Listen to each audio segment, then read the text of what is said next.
So Donald Trump, I know you watch the show. Man, remember, whether people voted for you or not, they're all counting on you. Whether they like you or not, they're all counting on you. The whole world is counting on you. And I mean this when I say this. Good luck. Please, do better next time. Please, all of us, do better next time. Do not forget your humanity, and please have empathy for displaced people, whether they're in the Palisades or Palestine. Thank you very much, and good night.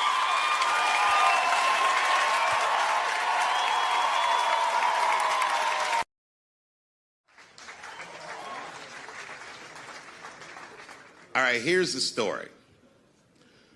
I started doing stand-up comedy when I was 14. I'll never forget the first time I was on stage.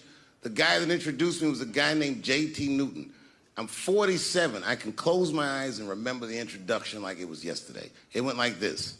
Ladies and gentlemen, this next young man coming to the stage is starting his comedy career tonight. Who knows? We may be witnessing the birth of a star. Please welcome David Chappelle.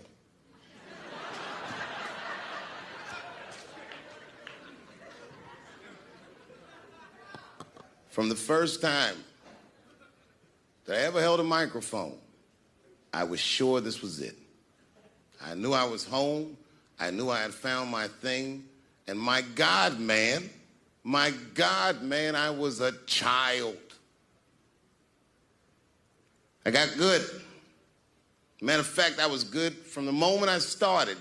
And I'm not saying this to be a braggart. I'm telling you the truth. These old niggas was in awe of me. How is this little boy so poised? They used to say. I was. I mean, you know, I got better, but it started out good. About a year into it, when I was 15 years old, I had written a joke during the AIDS epidemic about having a Goodyear condom. Something, I don't even remember the joke. Something about an industrial strength condom by Goodyear. I just remember all the comedians really liked that joke.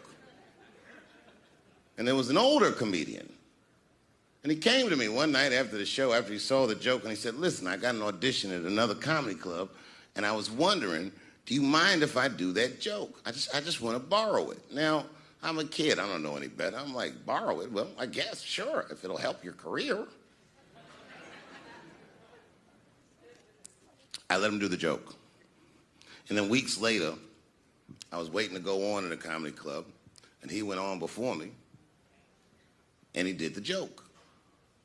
And after the show, I pulled him aside, and I said, hey, man, I don't mind you borrowing my jokes, but you got to give them back. He said, oh, I forgot to ask you. He goes, let me buy that joke from you for $50.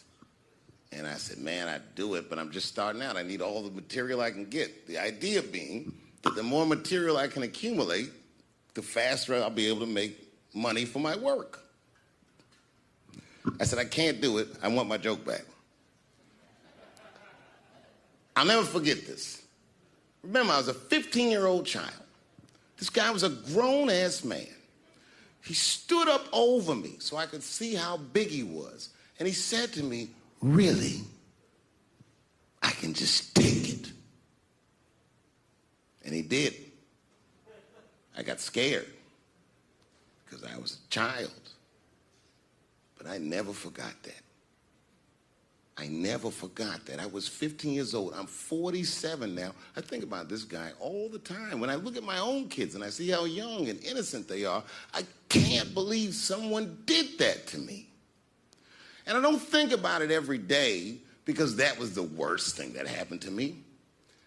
I think about it every day because that was the first time that someone ever did that to me. But in my career, it has happened many, many times since, where someone would intimidate me or scare me and take something that I believe was mine. I'll tell you another story. Now I'm 18 years old. I'm living in New York City. And I just finished my first road tour, which was a very difficult tour. I'll spare you the details. Now I'm back in New York, but my rent is paid, thank God. And I have $60 to my name. And a woman that I had met in Pittsburgh, a bad Dominican bitch,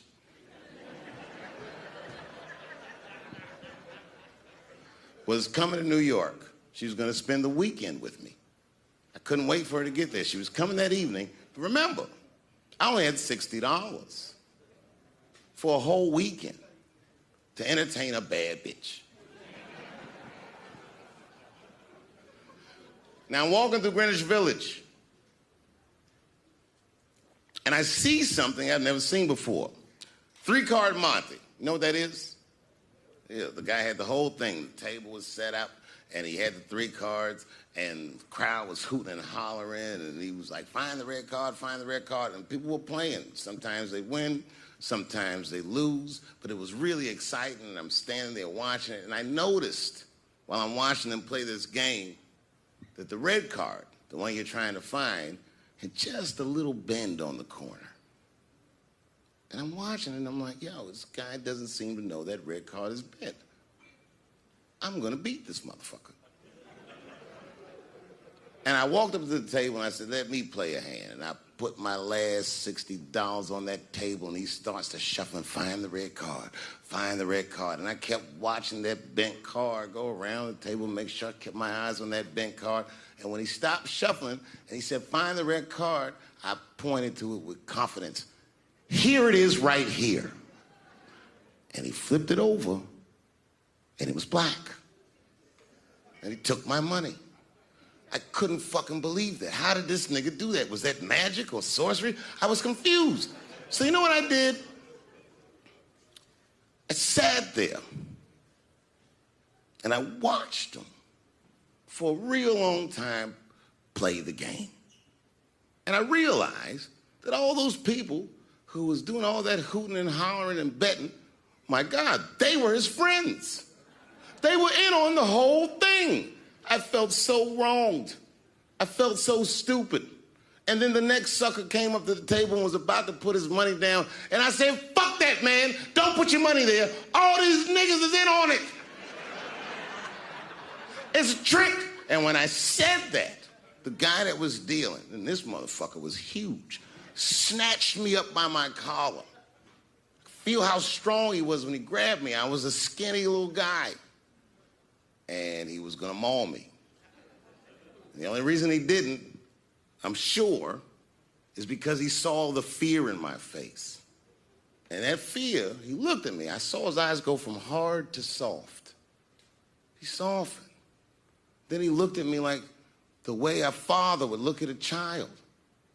And he said to me, young man, don't ever come between a man and his meal. I never forgot that either. Most niggas would have to run the streets for years to learn a lesson that profound. It took me 2 seconds. Never get between somebody and their paper. Taking a man's livelihood away from him is akin to killing him. Do you know why Prince, the famous rock star that was a friend of mine, do you know why he called himself the artist when he came back? He calls himself the artist because that's what they call us in our contracts. Oh, these contracts are crazy. You should hear the terminology they say in these contracts. To use your name and likeness in perpetuity throughout the universe. Who the fuck could possibly know what that means? Nobody does. It's so complicated, in fact, that when you're a kid like me, you have to hire somebody to tell you what that means. And you sit down at a table and you do the contract game. And that's how I got with Comedy Central. I signed the contract. But I signed the contract The way that a 28-year-old expectant father that was broke signs a contract. I was desperate. I needed a way out, and it wasn't good money, and it wasn't good circumstances, but what else am I going to do, I said. And all these white people sitting at that table told me, trust us, Dave, it's a good contract. And I looked around the table, and they all seemed to agree it was a good contract. But what if it was like that game of three-card Monte? What if they were all friends and I didn't know it? And the bag of money was Iceberg's money in the first place.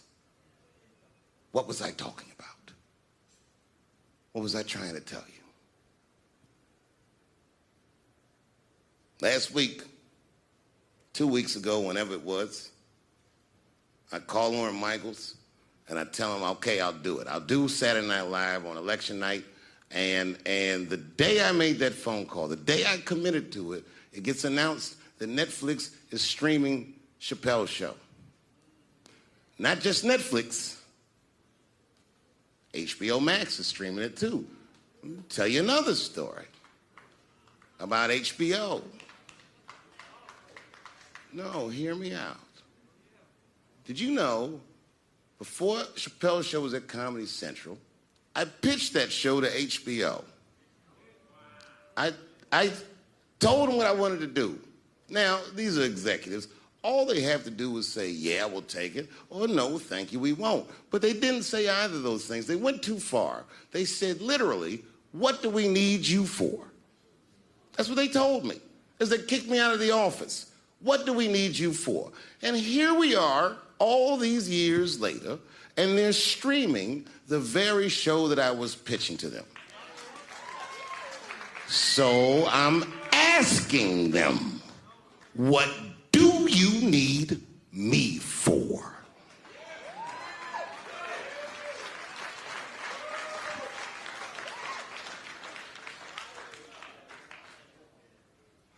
People think I made a lot of money for Chappelle's show. When I left that show, I never got paid. They didn't have to pay me because I signed the contract. But is that right?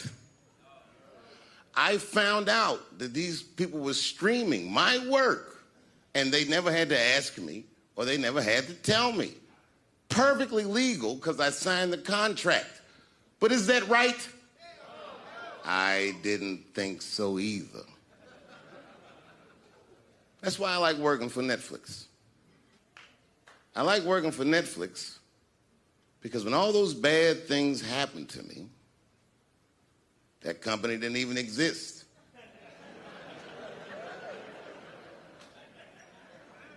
And when I found out they were streaming Chappelle's show, I was furious. How could they not know? So you know what I did? I called them and I told them that this makes me feel bad. And do you want to know what they did? They agreed that they would take it off their platform just so I could feel better. That's why I fuck with Netflix. Because they paid me my money, they do what they say they're gonna do, and they went above and beyond what you could expect from a businessman. They did something just because they thought that I might think that they were wrong. And I do. I think if you are fucking streaming that show, you're fencing stolen goods. They stole that from me. They just took it. And I'm not up here trying to tell you guys that I believe that Comedy Central gave me a raw deal just because I'm black. I believe that they gave me a raw deal because this fucking industry is a monster. It's the same monster that these Me Too bitches was trying to tell you about. But they hate the monster for how it fucks. And I hate that monster for how it eats. But my God, man, it's the same monster. When I quit the show, all my friends would say, well, then fuck them, Dave. Why don't you just do Chappelle's show at another network? Yeah. And why doesn't a slave run from one plantation to another plantation? Because the master over there might be nicer. My God, man, I was trapped. You know what? Tell you the truth. I've even thought about coming back and doing another Chappelle show. Well, but if I do, I can't call it Chappelle Show because my name and likeness is being used by them in perpetuity throughout the universe. It's in the contract.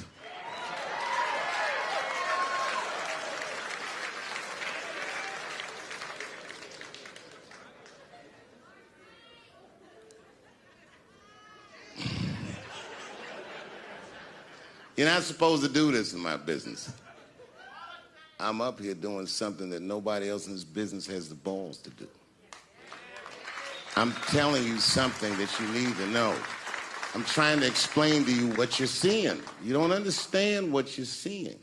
I am publicly flogging a network.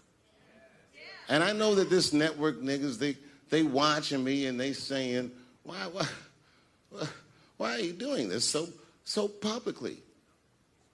Doesn't feel good to be flogged publicly. Oh, believe me, I know. I know exactly how that feels. When I quit my show, they said I was crazy. What was crazy about it? I just didn't want to do it anymore. They said I smoked crack. That's impossible. I was a devout Muslim. I didn't smoke or drink. But I do now, bitch, because you ruined my fucking life. Now it's their turn. This is their first nigga lesson, and I'm honored to give it to them. They're gonna pay me for this show. I called my agent. I said, is there anything I can do about this show? And he said, no. Well, fuck you too then. If you want something done right, I guess you gotta do it yourself. So I'm not going to the agents. I'm coming to my real boss. I'm coming to you. I'm begging you. If you ever liked me, if you ever think there was anything worthwhile about me, I'm begging you, please don't watch that show. I'm not asking you to boycott any network. Boycott me. Boycott Chappelle Show. Do not watch it unless they pay me.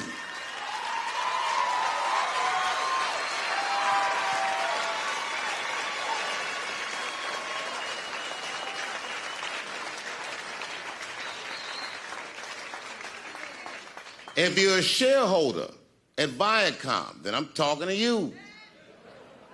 Because all that shit that they do to us, well, they do everything for their shareholders. That's what they told me. So if you're a shareholder in that company, tell them it's wrong. And if you don't believe that it's wrong, then fuck you too. You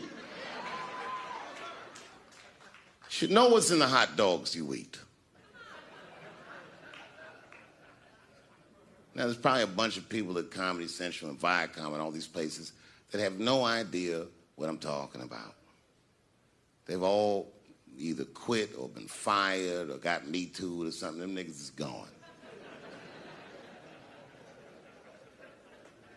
And there's a whole bunch of new young people there, and they're probably looking like, what is he talking about? They may not actually know what the fuck happened to me. So I'll tell you what I'm talking about. Go downstairs to your accounting department, open the books, see what that show made, and look at what you paid me. That's exactly what I'm talking about. You're going to pay me. I am inviting you to come with me and work with me, and let's fight against that terrible, terrible feeling that you made me feel together. We can fight together and work this thing with Chappelle Show out. Or I can just take it. Thank you.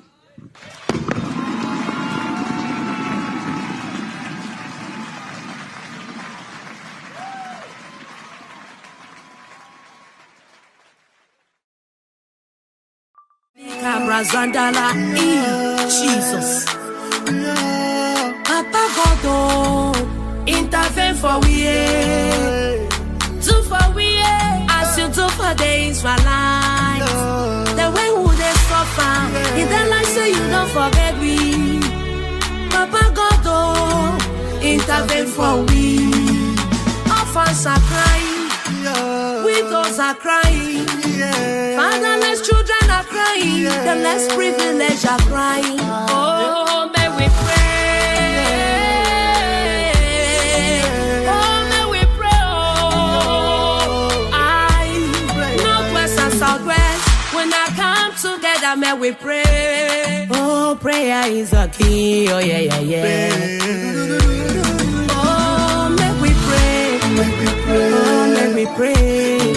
Oh, may we pray. Oh, may we pray. Oh, may we pray. Prayer is a key. Hey, Jesus. Killing every day. We are killing ourselves. Every day now, bum, bum, bum, bum. Every time now, to. Oh, we don't tire. Father, fight for us. According to your word, in Exodus 14:14, it says you will arise and fight for us, and we will all be so. Papa, give us victory. If you go for Munyenge, everybody then are for bush. Munyenge know the exist, no. I can know. You go for Papa. Oh, houses they don't burn them down. We'll be rent homeless. Hey, yeah. You go for a corner. They did program from house to house. Anybody that meet up a more, ya name not that. Now wait till we do. Now wait till Bambenda them do. Now wait till we do. Now wait till Westerners do. Everybody don't run yo because of wuru wuru. Everybody don't run yo because of pop. So many don't go on next time. Hey, yeah. So one day for refugee camp, for every nation for this world. When you go there, you go see there. So one day for street. So one day they sleep for motor for Nigeria. You go see them there. Papa God, oh when Gazume, yes so we're a wow. Oh, make we pray, oh make we pray, oh make we pray, oh make we pray, oh make we pray, oh make we pray. Prayer is a key. Hey, Jesus.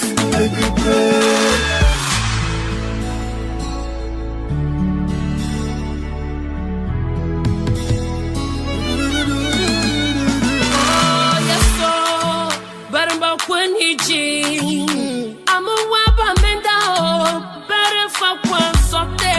I am a yasa west, better for one baba. I'm a way pona, chill more chubangrege. I'm a yana wakum and get, Buffaton and never jimashi. I live in a world, papa, and never jim Buffatono.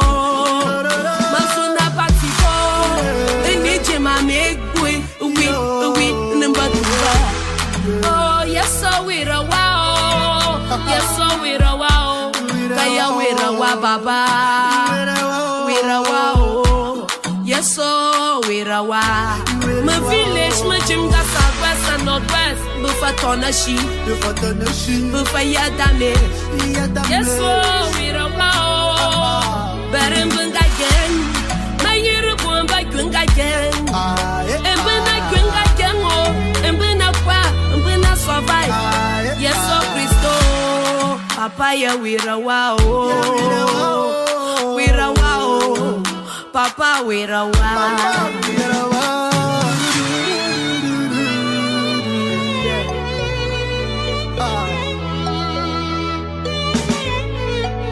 All villages in Northwest and Southwest are damaged. They are damaged. Where we go run to? Papa, help us. Deliver us, Papa. Oh, give us victory. Victory is all we ask. Papa, give us victory. Oh, money for you some more. In a day, even job for chopper. In a day, better water for wash. In no even day at all. Even the one for 3. In a day.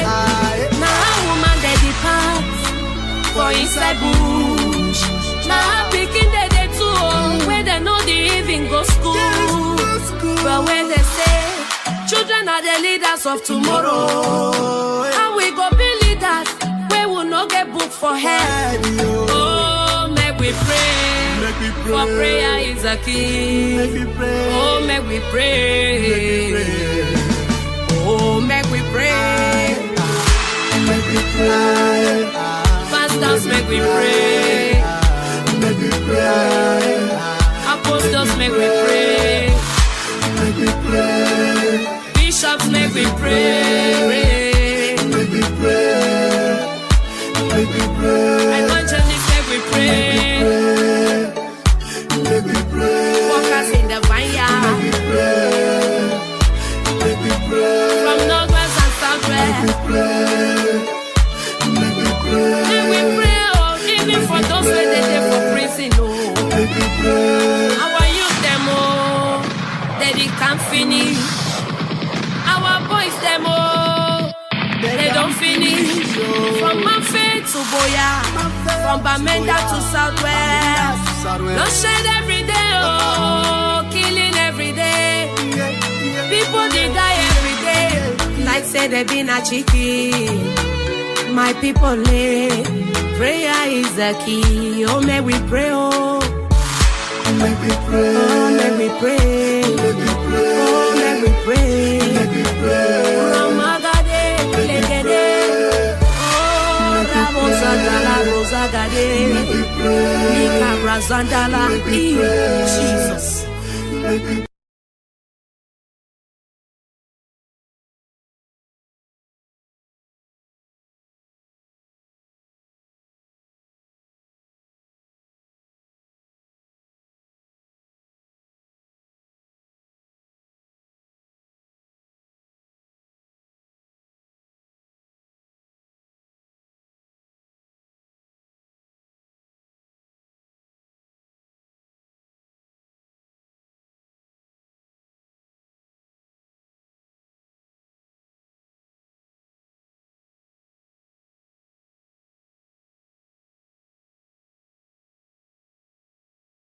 I am not saying that to say that trans women aren't women.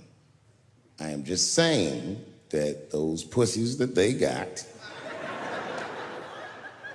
you know what I mean?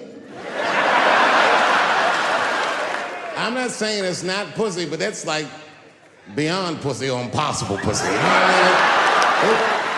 It tastes like pussy, but that's not quite what it is it? It's not blood, that's beet juice.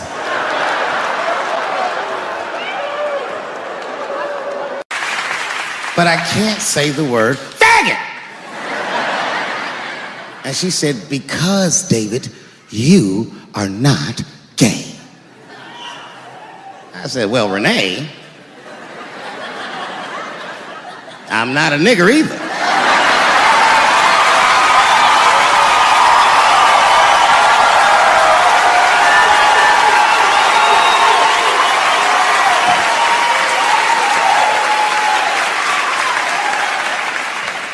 But you see, what I didn't realize at the time and what Kevin had to learn the hard way is we were breaking an unwritten and unspoken rule of show business. And if I say it, you'll know that I'm telling you the truth. The rule is that no matter what you do in your artistic expression, you are never, ever allowed to upset the alphabet people. You know who I mean. Those people that took 20% of the alphabet for themselves. I'd say the letters, but I don't want to conjure their anger. It's too late now. I'm talking about them L's and them B's and them G's and the T's. People be surprised. I have friends, all kinds of letters. Everybody loves me and I love everybody. I got friends who are L's, I got friends who are B's, and I got friends who are G's. But the T's hate my fucking guts.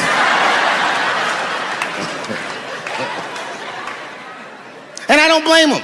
It's not their fault, it's mine. I can't stop telling jokes about these things. I don't want to write these jokes, but I just can't stop.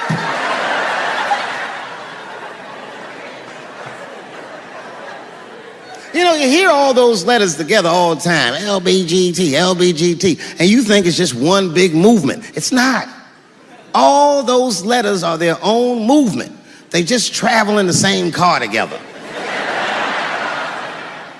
And my guess is,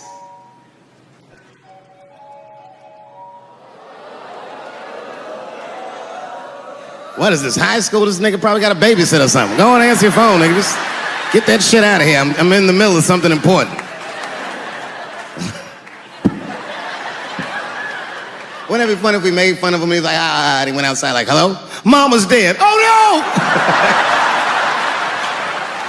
no! Mama's dead.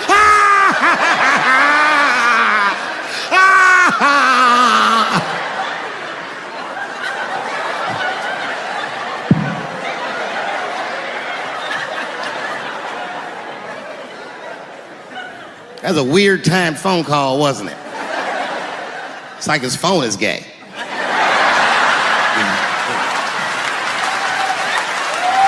But motherfuckers are just taking it too far. I don't know why or how everybody got this goddamn sensitive. You know who hates me the most? The transgender community. Yo, yeah, these motherfuckers. I mean, I didn't realize how bad it was. These motherfuckers, I was really mad about that last Netflix special.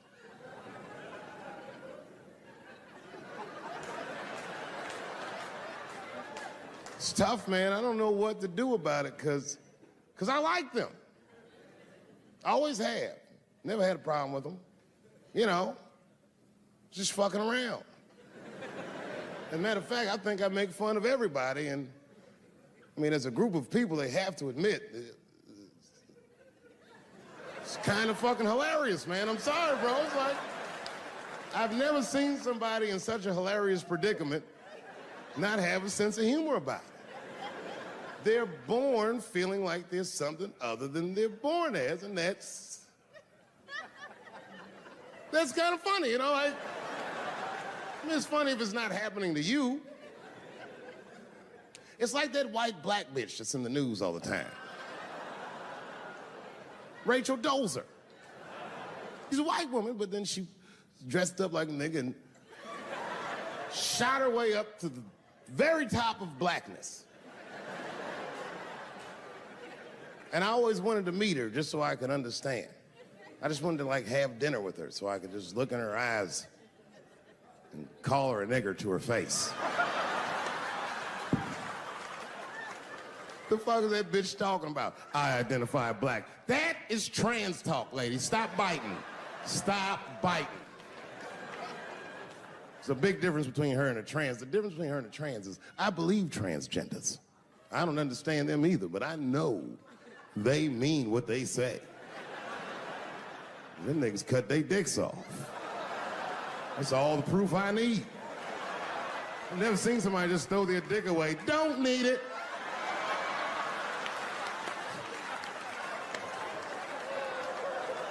I don't understand, but I believe you and I support your decision, motherfucker.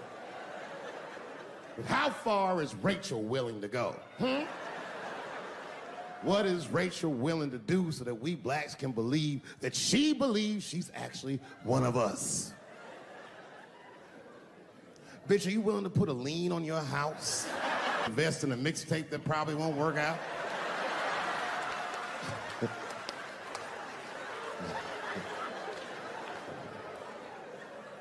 She didn't even change her name. Didn't even change her name. Her name is Rachel. I can't believe in that name. If you want my support, you're gonna have to change your name to the blackest shit I've ever heard.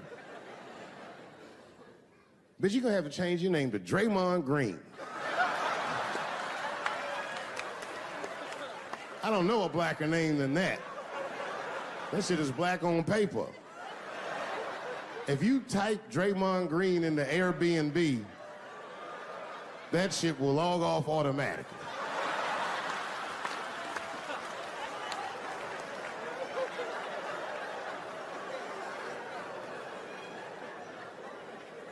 You know, people get mad, bro.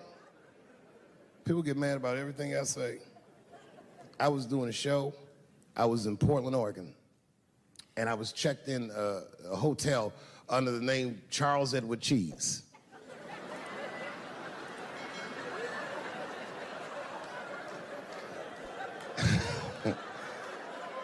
I came back, and there was a note. It was like a letter on my desk. It was addressed to Mr. Cheese.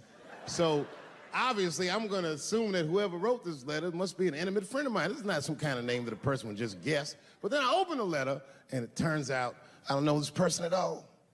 It's a fan letter.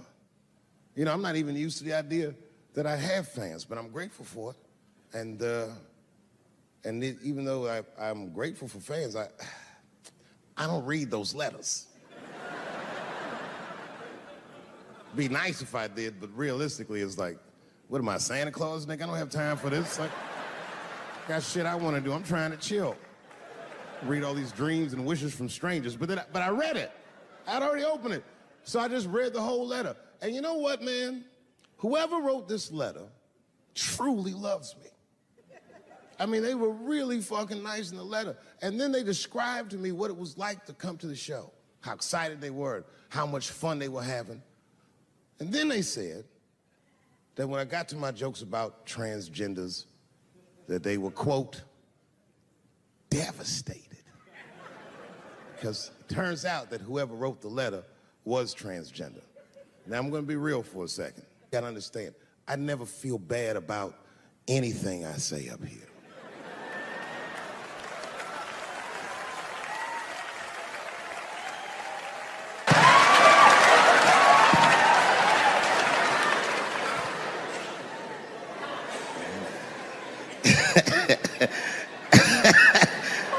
Like I was saying, my guess is the G's are driving that car. That makes sense to me, because there's white men in the G's. And these people are trying to get around discrimination and oppression. And you know how white dudes are.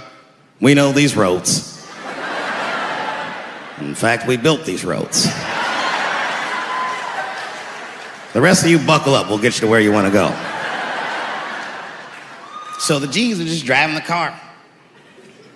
Of course, next to the G's in the passenger seat is the L's. Everybody likes the L's, except for the G's.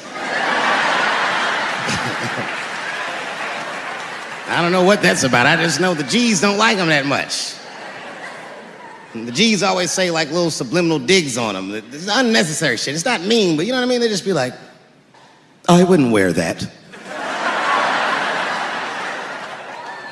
The only thing that breaks the tension between the L's and the G's are the B's in the back seat.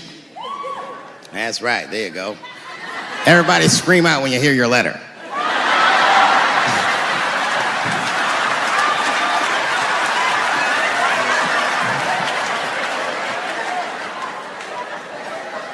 If it's one thing that the L's and the G's agree on, is that the B's are fucking gross.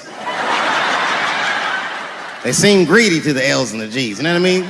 They're just sitting in the back seat like, yeah, man, I'll fuck anybody in this car. What's going on, man?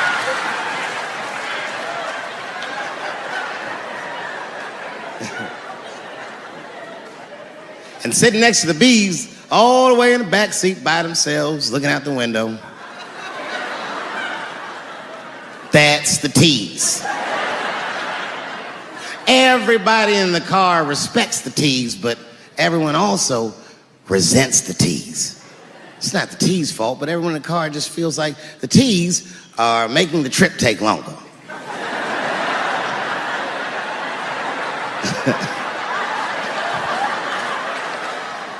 Anything the T's say gets on everybody's nerves. And then the T's don't even say anything bad. They just be in the back talking to themselves. I'm hot. Shut up. Shut the fuck up, okay? Just roll the window down, you bitch. I don't know what you... What? Just said I was hot. Could you pull over at the next exit? I need to use the restroom. There is not a restroom for you for 4 states, nigga. Will you just shut the fuck up so we can get where we're going?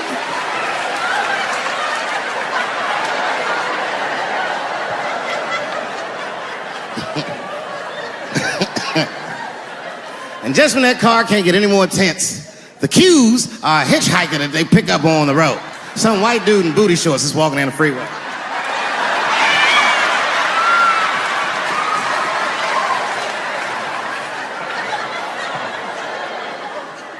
Jesus see him. That guy might be one of us. Hey, are you okay? You need some help? And he come over there with them booty shorts leaning on the window. Hey, what's going on, fellas? Lady? Whatever pronoun makes you feel comfortable in the back.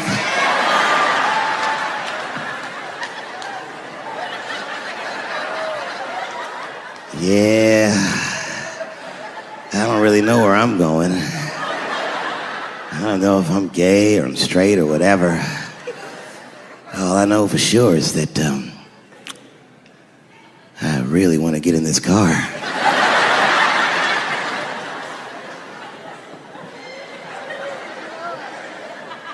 And they make him get in and sit in between the B's and the T's. I feel bad for T's, but they're so confusing. And it's not all my fault. I feel like they need to take some responsibility for my jokes. Because I didn't come up with this idea on my own. This idea that a person can be born in the wrong body. But they have to admit, that's a fucking hilarious predicament. It's really fucking funny. And if it happened to me, you'd laugh, wouldn't you? That wouldn't be funny if it happened to me? I think it would be. What if it did? What if I was Chinese? But born in this nigga body. That's not funny.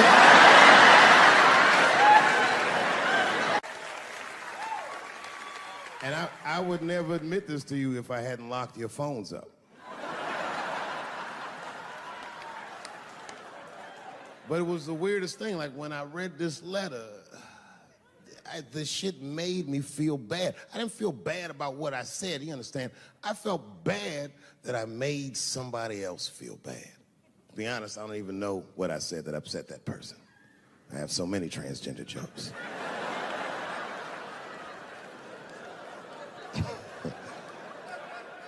But I feel like it was probably this joke I'm about to tell you right now.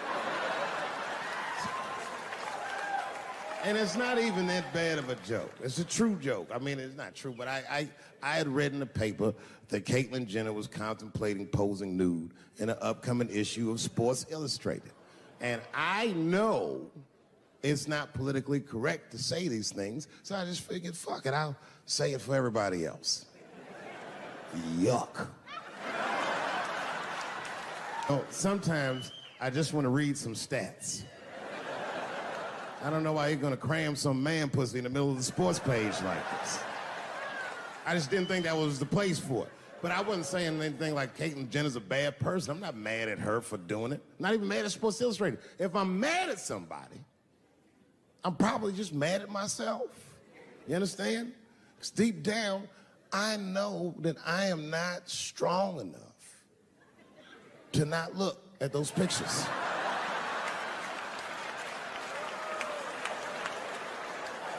And I don't think I'm ready to see what she's trying to show me. So Caitlyn, goddamn it, if you go through with this thing, bitch, you better go hard or go home. I want you to go all the way. Hustler style. Do you know what hustler style means, miss? That means spread the lips.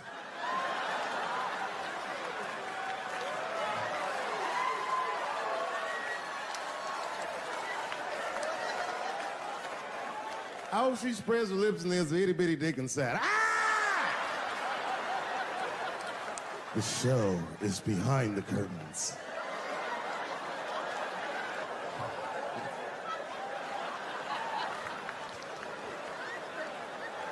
I don't know what I said that upset that person. But I'm gonna tell you something. When I read that letter, and the moments after I read it, I did something that many black men in America do not have the time or the money to do. I thought about how I felt.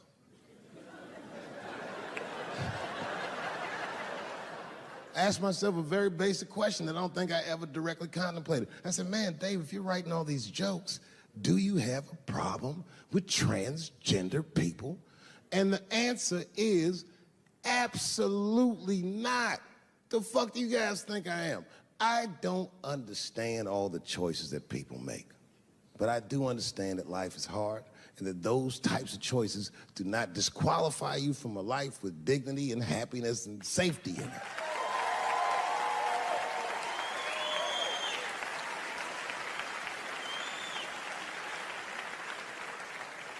But if I'm honest,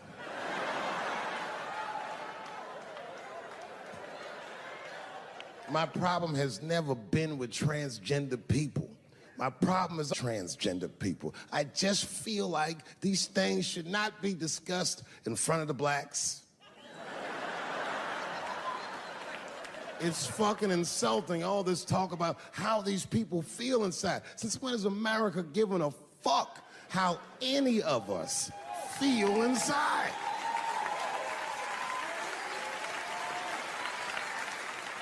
And I cannot shake this awful suspicion that the only reason everybody is talking about transgenders is because white men want to do it. That's right. I just said that. If it was just women that felt that way, or black dudes and Mexican dudes being like, hey, y'all, we feel like girls inside, they'd be like, shut up, nigger. No one asked you how you felt. Come on, everybody, we have strawberries to pick. It reeks of white privilege. You never asked yourself why it was easier for Bruce Jenner to change his gender than it was for Cassius Clay to change his fucking name?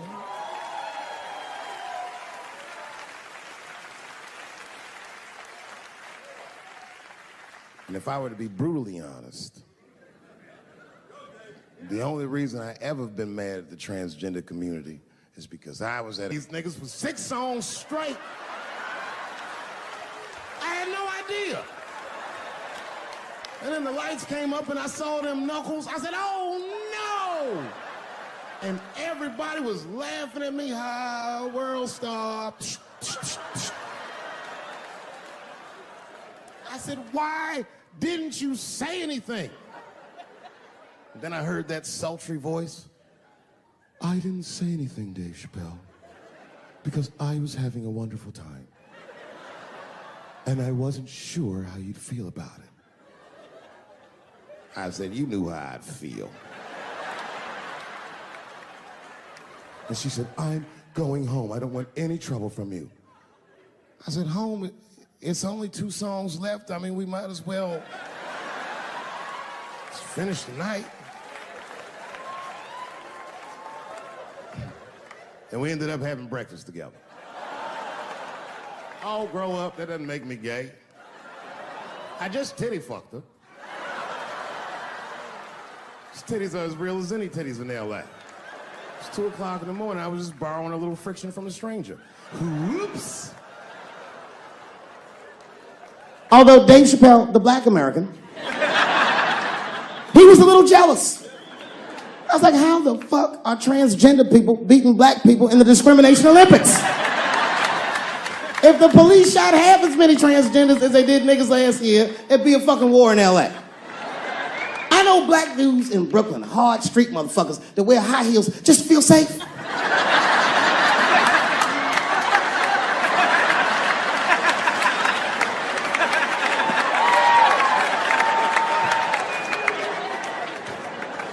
Transgenders are gangsters. I used to do business with a transgender in Hollywood. Man, everybody would be scared of her in the boardroom. She'd walk in there, newly minted woman, high heels, purse. Wouldn't say anything to us, just walk around the conference table looking mean as shit.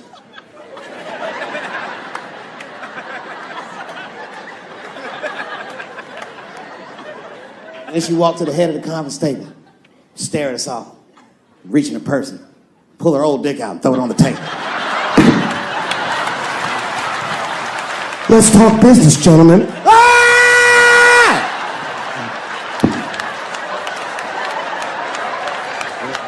Shit is scary as fuck. If your best friend pitched that to you, you'd be horrified. Yo, nigga, let's go to the hospital and cut our dicks off and make pussies out of them shits. What? Can't we just get matching jackets or tattoos or something? Sure, that's what you want to do? There's only one way to find out, nigga. Wu-Tang, bow! pow! Let's go to the club and trick niggas into fucking us, yeah.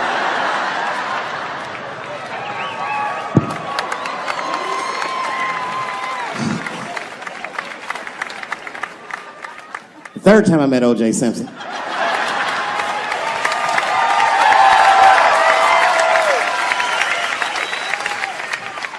Third time I met O.J. Simpson, I was doing great in life. I just finished the second season of Chappelle Show. Man, those were good days.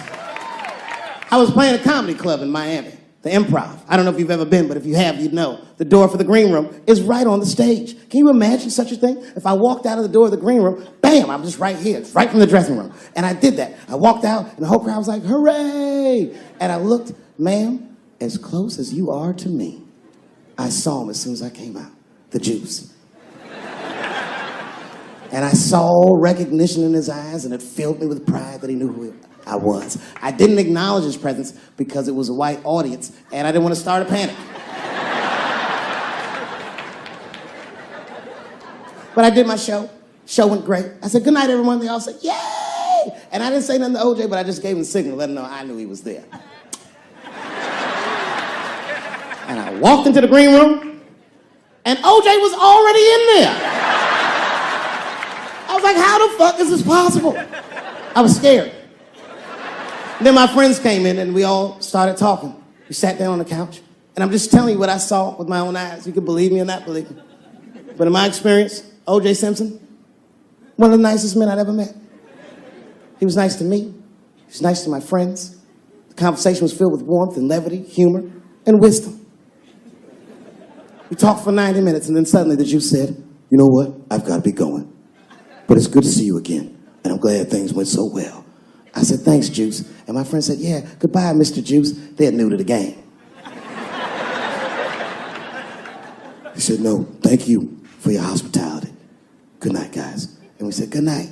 And he just walked out of the room. And as soon as the door closed, we all looked at each other like, that nigga did that shit. I could feel like murder in the room. 30 years in this industry. Yeah, man, you know, it's funny. So my youngest son is 14 now. That's how old I was when I started. You know, I'm 44 now, I look at him, and I think all the things that were going on around me at that time and what it was like starting, and now I can't imagine that that's what happened, but at the time it felt very natural, and it felt very safe, even though it was not. You know, I mean, but I'm just grateful, man, like, to be able to do something like this for 30 years, I gotta be one of the luckiest people alive, man. Like, I don't know that I've ever really had any other job. How old were you when you made your first TV development deal? 19. My mother and my grandmother were freaked out. You know, I was the first person in my family not to go to college that had not been a slave. Right.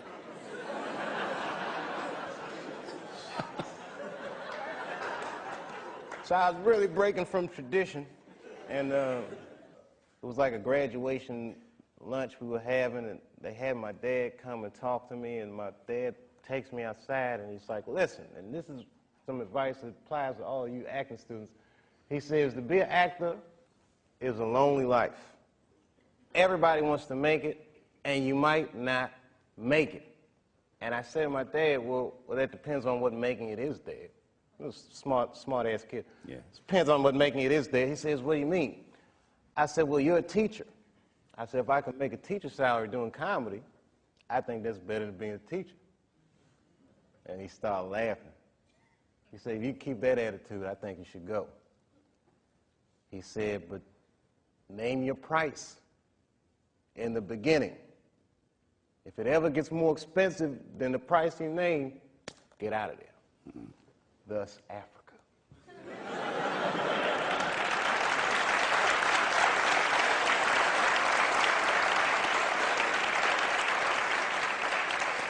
When Martin Lawrence was in that chair, we talked about Blue Streak. I love that dude. He played a role in your life, I believe. How do you feel about him as a person, as an artist? Martin Lawrence is the guy that showed everybody you can make it from D.C. to Hollywood.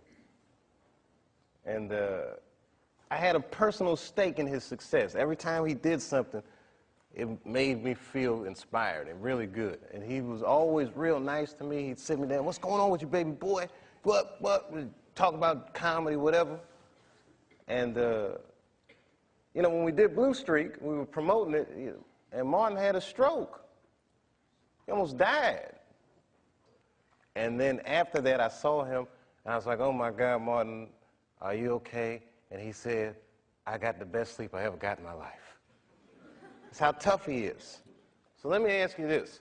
What is happening in Hollywood that a guy that tough will be on the street waving a gun, screaming, they are trying to kill me? Yeah. What's going on? Why is Dave Chappelle going to Africa? Why does Mariah Carey make a $100 million deal and take her clothes off on TRL? A weak person cannot get to sit here and talk to you. Ain't no weak people talking to you. So what is happening in Hollywood? Nobody knows. The worst thing to call somebody is crazy, is dismissive. I don't understand this person, so they're crazy. That's bullshit. These people are not crazy. They're strong people. Maybe the environment is a little sick.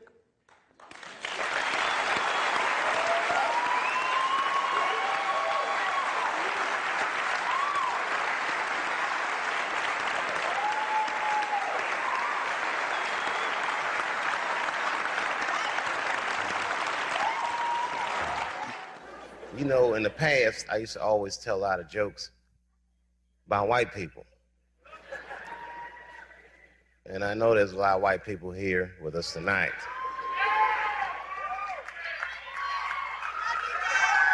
Good evening, whites. Everybody knows what it's like to be embarrassed or to be felt marginalized. The implication is authority. Nobody likes authority figures. When I say jokes about white people, don't think for a second that I'm talking about you.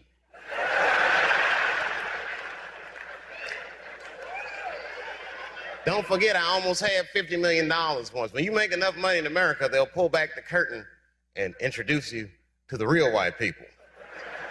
You guys just think you're white. Dave Chappelle is very intelligent. He's well raised. That goes without saying. A person who is well raised knows to respect the elders. It doesn't mean that you have to agree with anything, even a little bit of what the elder says, but you respect the elder for surviving. It's so much bigger than money, though, Dave. It's so much bigger than money. Oh, no, it was bigger than money. But you know what? I watched one of these nature shows one time, and they were talking about how a bushman finds water when it's scarce. And they do what's called a salt trap. I didn't know this. Apparently baboons love salt. Okay. So they put a lump of salt in a hole, and they wait for the baboon. The baboon comes, sticks his hand in the hole, grabs the salt makes his hand bigger, and he's trapped. He can't get his hand out. Now, if he's smart, all he does is let go of the salt. Baboon doesn't want to let go of the salt. Then the bushman just comes, takes the baboon, throws him in the cage, and gives him all the salt he wants. And then the baboon gets thirsty. The bushman lets him out the cage. The first place the baboon runs to is water. Bushman follows him, and they both drink to their fill. And in that analogy, I felt like the baboon. But I was smart enough to let go of the salt. Well, veteran of comedy, people look to you to kind of clear the fog that we as Americans go through.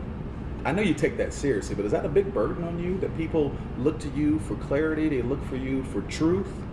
I think that it's a symptom of just how maybe bankrupt our society is right now, that we're looking to our entertainers for this type of guidance. But when things are obscure, artists do try to tell the truth. Sometimes it's not like they're looking for the truth. Sometimes they just want to hear their truth come out of somebody else. Like, why don't, you know what I mean?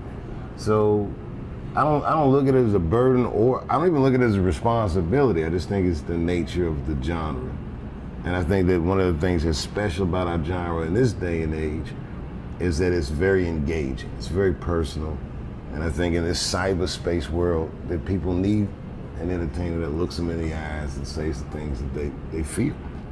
For all the things that I've done, I'm most renowned for what I didn't do. I've made decisions in my career that a lot of people have called insane. 2004, had a $50 million deal on the table, and in a crisis of conscience, flipped the table over and walked away. Went to South Africa. Everyone said I was running away from the money. That is not true. In fact, I still want that money.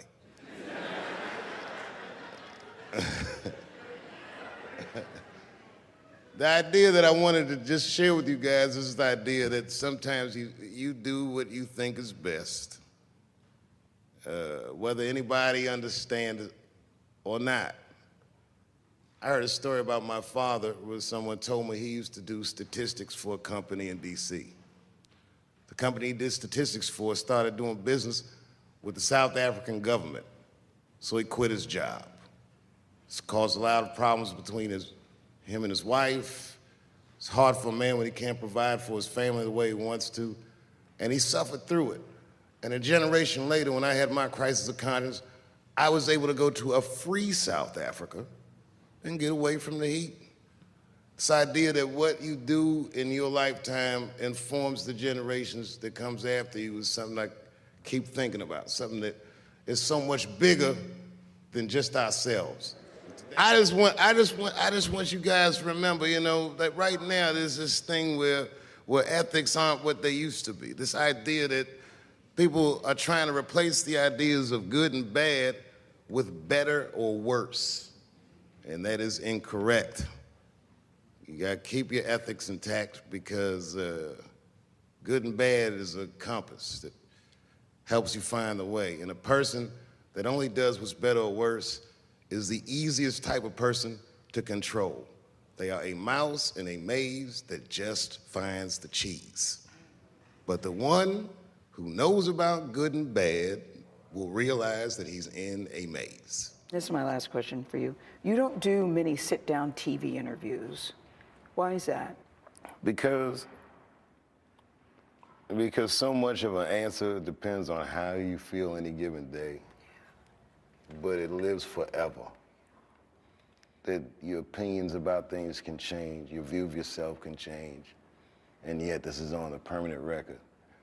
Like Donald Trump, he complains about it because someone can look at him and say, well, you said in 1984 that this, that, or the other, and that's the cross you have to bear when you engage the press. And more important than that, I talk for a living, so I don't want to blather about me blathering. You know what I mean? I'd rather just do it.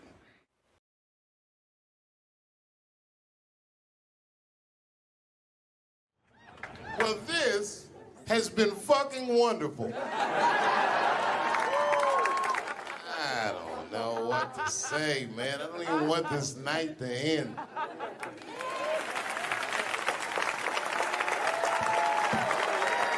I promise you, whoever cares the most, I care at least as much as them. I know what I got, because I lost it all. I gotta tell you something, and I don't talk about it often. Have you ever worked all your life for something and have it not work out? That happened to me. It was tough. Think about it. I was gone for 12 years. It's not a little bit of time. It was hell. I watched other niggas that I knew become very famous. I watched the world go on without me. I mourned the loss of it, and after a while, I didn't care. Coming back was terrifying. I understand what I am. I really do, more than anybody. Like when they write about me in history, I'll be dead reading it like, yeah, I knew they'd say that. They say that a person can't dream of a face they've never seen. Can't believe that's true, but it's probably true. Boy, I got a long bank of faces. 32 years, I could close my eyes, I could think of any night. There's so many faces. Every night, most nights, they're all looking up, smiling. You have no idea what the world looks like from that.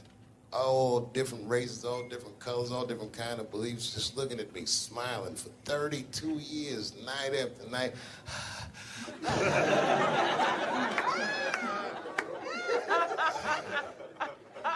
No comedian take that for granted. I swear to God, this might be the noblest of professions. Robin Williams had a bar that I loved. He said, comedy is the only job you can have where you can use everything you know. And that's true. You can use more than you know. You can use what you think. Use it. Don't be afraid. Don't let these bitch-ass niggas button your lip. Say it anyway.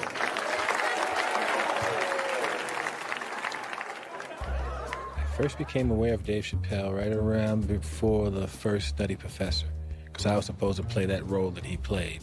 And then I kind of saw him, and I was like, hey, that guy, right, that kid would be funny playing that role. I try to be peaceful, but next, it's time for Reggie to karate-size your ass. Woo! Dave is so much smarter than everyone. Like, Dave is one of the most, maybe the most intellectual comedian ever. It took us 400 years to figure out as a people that white people's weakness the whole time was kneeling during their national anthem.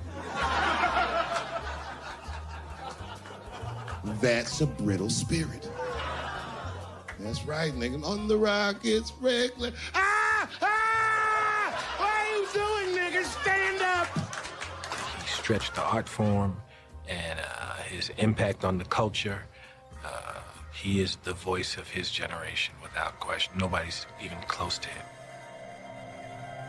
Thinking? No, I've had to learn, and that's where Dave Chappelle has been a wonderful friend and mentor. What did Chappelle say to you that helped you with that? Chappelle said to me, we were doing a show at Radio City together. It was during his run. Right. And I was on one of the shows, and he said to me, I said, man, what am I going to tell these? Because I was like, I'm going to do comedy before Dave Chappelle. I was like, Dave, what am I even doing here? And Dave That's said, great. and I said, I don't even know if I'm funny enough to be here. I said, you're nice. And I think I'm a really funny guy, but what am I doing here? And Dave said, look, man. He said, you don't understand something. He said, you're not here because you're funny. He says, I know 100 funny motherfuckers out there. He said, you're here because you're interesting. And he said, anyone can be funny. Not everybody can be interesting. Not everyone can make an audience listen to what they're saying. Not everyone has a wealth of life experience that makes people want to know what they have in their minds. And so that changed my perspective on silence. And so now, if I can hear that an audience is listening, I'm engaged. Well, that is a great piece of advice, not only for comics, but for anybody. Right. Because, wow, the thing that I love about Chappelle, and you just identified it, is he will go. He's interesting. And he is an interesting guy. He's the most interesting man I've ever met. That's what makes Dave Chappelle. Many people are funny. There's a lot of funny stand-up comedians all over the world. Yes. But what makes Dave Chappelle is that he is interesting. It's how he sees the world between the jokes. But all jokes aside, Kevin Spacey shouldn't have done that shit to that kid. He's 14 years old and was forced to carry a grown man's secret for 30 years. Jesus Christ, he must have been busting at the seams with that one. The saddest part is, if he were able to carry that secret for 6 more months, I would get to know how House of Cards ends. Loved was, I can't believe that I've been in this business long enough that we're like the older guys now. It always blows my mind that I'm like 5 years older than Dave Chappelle, because he was already a made guy when I came in. So I always look at him like he's got 10 years on me, or 15. And, just when I watch his act, I'm like, this guy's clearly been doing this a good couple of decades longer than me. And the reality is, I think he's only been doing it like 6 years longer than I have or something like that. He's fucking amazing. And what I love, too, is just he's that same, with all that's changed, everybody getting offended, all of this fucking crap, how you get in trouble, he hasn't changed at all. He's just like that same guy that I saw way back in the day when I used to go to the Boston Comedy Club and watch him go on at like 2 a.m. and just start murdering at 2 in the fucking morning. And I remember I used to always sit there going, how do you do that? How do you get that funny at 2 in the morning in front of a crowd that gave up on the show like an hour ago, and they're tired and they just want to go home? That second he steps on stage, boom, he just starts fucking killing. Dave's a beast. Dave's a beast, man. That's the only man that puts a little fear in my heart. I'm like, okay, it's real. What's he doing? Do you watch him? Do you watch him? Totally. You study? Totally. I got Chappelle. I got an app. I follow him. I'm like, you know, my man Prince Paul always says, competition keeps you in condition. True. You know? So yeah, that's my man right there. The other real special shout out I gotta make, because none of this would have been possible on any level without this person, is my mother. Mom. My mother. Mom. You have no idea what I put this woman through. If you had just given birth to me, that would have been more than enough. But the fact that she raised me and raised me well, we had a real oral tradition in our house. I knew the word griot when I was a little boy. A griot was a person in Africa who's charged with keeping the stories of the village. Everyone would tell a griot the stories, and they would remember them all so that they could tell future generations. And when they got old, they'd tell them to someone else. And they say in Africa, when a griot dies, it's like a library was burnt down. And my mother used to tell me, before I ever thought about doing comedy, she said, you should be a griot. And she'd fill me with every story of black life. You know, she's educated in African-American studies, and she would let me understand the context that I was being raised in, that I'm being raised in a hostile environment that I have to tame. By the time I was 14 years old, I was in nightclubs, mastering an adult world. It was terrifying. The crack epidemic was going on, and my mother would hear gunshots outside and be scared to death. Maybe it's my son. But early in my career, if you remember, Mom, you used to sit in the club with me. She'd do a full day of work. You'd be back there falling asleep, just waiting for me to go on. She would watch my show every night. Do you know how long that car ride is home?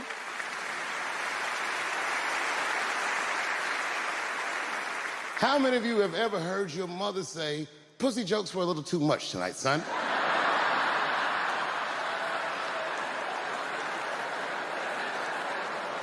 I was a soft kid. I was sensitive, I'd cry easy, and I would be scared to fist fight.